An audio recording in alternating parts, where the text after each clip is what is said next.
नमस्कार साथियों, स्वागत है आपका अपने ही यूट्यूब चैनल बीरू एकेडमी पर। डियर सभी को गुड आफ्टरनून है। बात करेंगे हम 69,000 जो शिक्षक भर्ती के लिए एक याचिका लगाई गई थी हाई कोर्ट में, आखिर उसको भी ट्रैक कर दिया गया है, माननीय सुप्रीम कोर्ट के अधीन कर दिया गया है। बात करेंगे बीएड पात्रता विवाद में, जो बीएड वर्सेस बीएसटीसी का मामला सुना जाना है 14 तारीख को, आने वाली 4 दिन बाद। उसके लिए एडवांस जो लिस्ट है वो जारी हो गई है। आपको पूरा मामला दिखाते हैं, वीडियो पर अंत तक बने रहिएगा। चैनल पर पहली बार आए हैं, सब्सक्राइब करके बेल आइकन प्रेस कर दीजिए।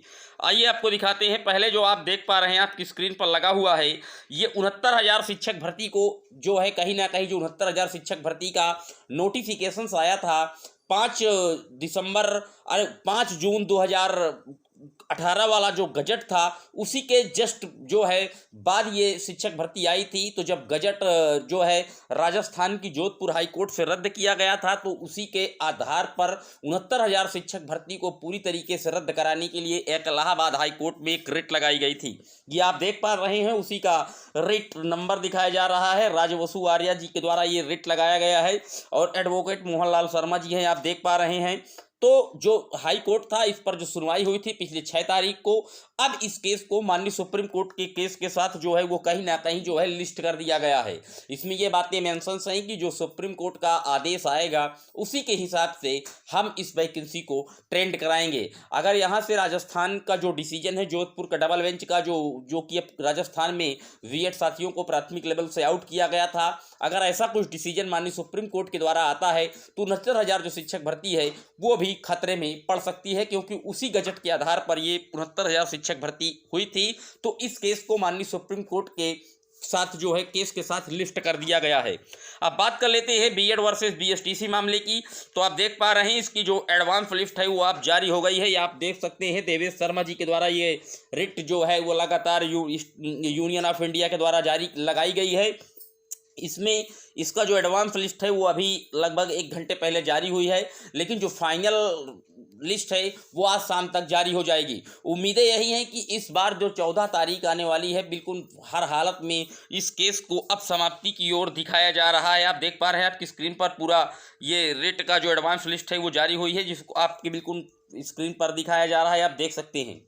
इसका जो मेन मैटर से डियर वो अब ये फंसता नजर आ रहा है कि आखिर एनसीटी अपने गजट को बचाने में कामयाब होती है या नहीं। अगर कामयाब नहीं होगी तो काफ़ी ज़्यादा जो पुरानी भर्तियां हैं इसी गजट के आधार पर, उन सब पर भी खतरे के बादल मंडराने शुरू हो जाएंगे।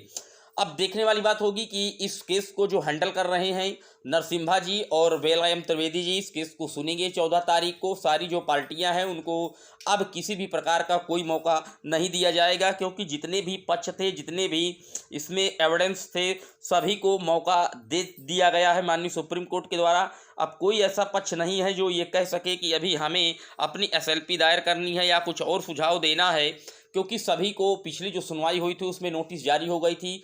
हर एक पक्ष को नोटिस जारी की गई थी माननीय सुप्रीम कोर्ट के द्वारा। तो अब उम्मीदें कम है कि इस पर केस में या 1-2 तारीखें और लगाई जाएं, ऐसा कुछ कहीं दिखता नजर नहीं आ रहा है। उम्मीदें यही है कि आर्डर रिजर्व हो सकता है अब की बार इस केस का।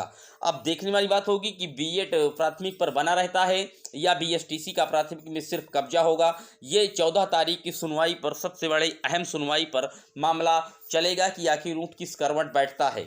लेकिन बीएड के साथ कहीं ना कहीं एनसीटी पूरी तरीके के साथ अपने गजट को बचाने के लिए केंद्र सरकार के सहारे खड़ी है, और कहीं ना कहीं केंद्र सरकार का जो पक्ष है वो बीएड साथियों के साथ है। बल्कि एनसीटी का जो गजट है वो केंद्र की सरकार के द्वारा ही आदेशित किया गया था, तभी ये निकाला गया था। लेकिन जो आरटीई एक्ट 2009 है उसमें कुछ खामियां रह गई थी, और जिसकी वजह से राजस्थान की जोधपुर हाई कोर्ट ने इस एनसीटी 28 जून 2018 के गजट को रद्द किया था। अब उसी गजट को किस प्रकार से सुप्रीम कोर्ट में सही साबित कर पाती है एनसीटी, ये 14 तारीख को देखने वाली बात होगी। लेकिन इसकी वजह से कई राज्य हैं वहाँ पर शिक्षक भर्तियाँ प्रभावित हैं, शिक्षक भर्तियाँ नहीं आ पा रही हैं, और जो कुछ भर्तियाँ हुई भी हैं उनमें भी ये मामला हावी है। तो जब तक ये मामला क्लियर नहीं होगा, चाहे वो उत्तर प्रदेश हो या अन्य प्रदेश हो, प्राथमिक शिक्षक भर्ती की जो राह है वो कहीं ना कहीं कठिन है, अगर ये मामला अभी सॉल्व नहीं होता है।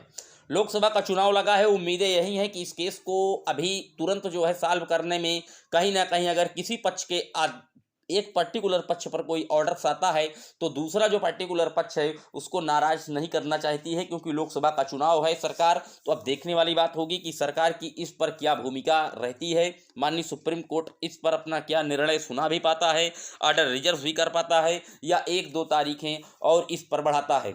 आप इस पूरे मामले को किस प्रकार से देखते हैं? आपकी राय में कौन सा पक्ष किस आधार पर जीत सकता है? आपकी क्या तर्क है? आप अपने कमेंट बॉक्स में जरूर मेंशन कर दीजिएगा। जैसे ही 3-4 दिन बाद इस केस की फाइनल डिस्पोजल के लिए लिस्ट है, 14 तारीख को इस केस की सुनवाई होगी। हम आपसे लाइव जुड़ेंगे और एक एक डाउट आप लोगों के किया जाएगा। चैनल पर जितने साथी पहली बार आए हैं सब्सक्राइब कर लीजिएगा। फिर मिलेंगे नेक्स्ट अपडेट में, तब तक के लिए जय हिंद जय भारत। Thank you.